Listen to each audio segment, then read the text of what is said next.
I still haven't gotten over it. I'm a 16-year-old female, by the way. I'd gone to stay with my cousin for the weekend. We're very close in age, her birthday being only a month before mine. Saturday evening, she took me to the haunted house where her and her friends hang out, but assured me it wasn't actually haunted. They had made up stories about the house and started rumours to keep people away. This was my first time at the house, and upon seeing it I had immediate doubts about the fictional nature of these rumours. The house looked like a long abandoned Victorian manor. It was surrounded by thick woods, set alone a short distance from the edge of town. There was barely any glass left in the windows, and the sturdy-looking front door had a massive crack running from the top to bottom. The door was partially open and somehow cemented in place, as when I tried to push it further so I could get inside, it would not budge. "This is creepy," I whispered to my cousin, looking around the entrance hall. The floor was littered with a carpet of dead leaves and twigs, and the wallpaper was peeling.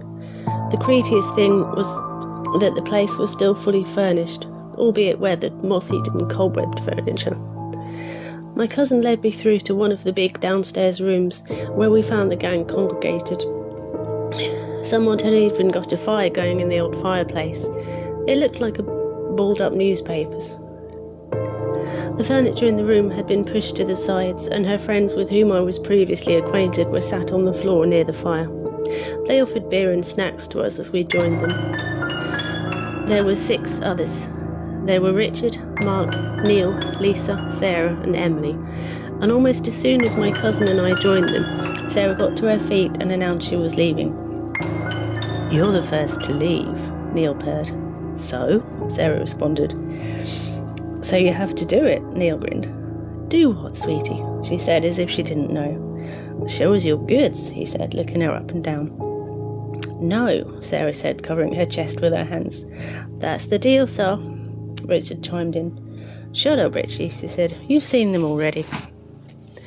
"If you won't do it, you'll have to forfeit," Neil said. "I don't have to do anything." Sarah moved towards the door. "You want to, really. You know you do," said Mark. "You 3 are as bad as each other," Sarah sighed, turning round at the door. "The terrible trio," Lisa agreed. "You only want her to do it so badly because she has such big boobs." "I don't see you leaving," Neil said, looking her up and down. "Perv," Lisa had said, crossing her arms over her chest. Emily, my cousin and I said nothing. The boys were normally pretty sleazy, but are harmless. "I'll show you mine if you show us yours, gentlemen," Sarah had dared them. "No way," the boys responded in unison. We had laughed, more at the horrified expressions on their faces than their verbal reaction. "Chickens," Lisa smiled. "Shut up, Lise," Richard said. "Richie, why don't you step into the other room with me?" Sarah purred seductively. "Oh yeah," Mark said. "Go on, Rich," Neil said. "She wants to see you in the other room," Mark smiled. "Go on, mate, give her what she wants," Neil said. "For your eyes only," Mark went on. "And fingers," Neil sniggered. I noticed Sarah's complexion pinkened somewhat, but remained silent. "Fuck you," Richard retorted. "No, that's what she wants," Mark had chuckled. Richard joined Sarah, extending a middle finger when the other 2 wolf whistled as they disappeared from sight. That was the last we saw of them, but it took us a while to notice anything was amiss. "What do you think they're doing?" Lisa said. "What do you think?" Mark smiled. "A lot of this," Neil said, performing the gesture I used behind a teacher's back at high school to call him a wanker. "Richie isn't the type," Emily laughed. "You obviously didn't see him with Marie last weekend," Mark laughed. "He was at it with Marie?" Neil gasped. "Oh yeah," Mark smiled. "Did well too." "Second base?" "Way past that." "Fourth?" "What's 4th base?" Emily had asked. "Would you like me to show you, sweetie?" Mark purred, putting a hand on her thigh. "I'm sorry I asked," Emily said, pushing his hand away. That was about the time Neil got to his feet. "Where are you going?" my cousin had asked him. "I'm going to go and see, aren't I?" "What for?" Lisa said. "I want to see what they're doing." "Sit down and leave them to it." "No way," Neil laughed. "You want to come with?" You just want to see Sarah's boobs, Lisa called out as he swaggered into the corridor out of sight. So? Neil had called back. I'm coming, Emily cried out, rapidly dashing after him. Wait. Em, Lisa called after her, following behind. What are you doing? All right, ladies. Mark smiled at my cousin and I. What are we going to do now? My cousin asked. Well, Mark grinned, moving between us and putting an arm around each of us. There's 3 of us left. I call that a party, and I can think of something we can do, if you're up for it. Drop dead, I said, brushing his arm off. How about we explore this house? Have you guys ever scoped this place out? Not for ages, my cousin says excitedly, getting to her feet. That's a great idea. Let's go. I like my idea better, Mark said, following us into the corridor. Why is it so quiet? I whispered as we moved along the corridor. The others are probably waiting somewhere so they can jump out at us and give us heart attacks, Mark had said. As we explored the downstairs, I got more and more creeped out. There was no sign of the others anywhere, and the only noises was the wind whistling outside, the trees rustling, and an occasional creak of floorboards from upstairs. After we climbed the stairs, I caught sight of a shadowy figure crossing the upper hallway at one end, and judging by the way the other 2 grabbed hold of me, they saw it too.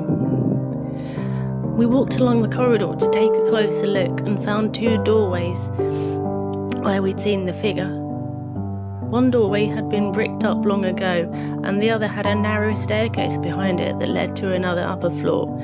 Only the stairs were no longer usable since many steps were either broken or missing. Just then a scream rang out. It took me a minute to realise it was me who had screamed. Let's go, Mark whispered shakily. An inhuman laugh echoed down the corridor. Good idea, I said. What about the others? My cousin whispered. We can't just leave them here. We slowly crept back along the corridor towards the stairs.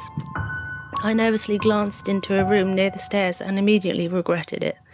There, swinging from the ceiling, was another shadowy figure hanging from the neck by the light fixture. I gagged, grateful not to have overdone it with the crisps and many cake bars. After a moment of fumbling, one of the others shined a light into the room, but there was nobody there. There wasn't even any furniture in the room. As we stared, rooted to the spot, clear, distinctive footsteps steadily advanced towards us across the empty room. The thing that spurred us into action was the pair of red eyes that appeared outside the window directly opposite the doorway at the other side of the room. I flew down the stairs so quickly I don't think my feet touched the steps. When I looked back to check the other 2 were still with me, a chill ran through me. The door to the room we had just been looking into was shut and had planks of wood nailed across it. I thought you said this place wasn't really haunted, I stuttered. Mark looked back upstairs. Shit.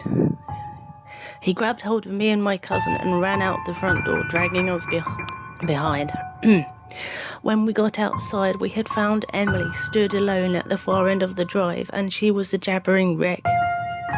I glanced back at the house and saw it was a charred shell.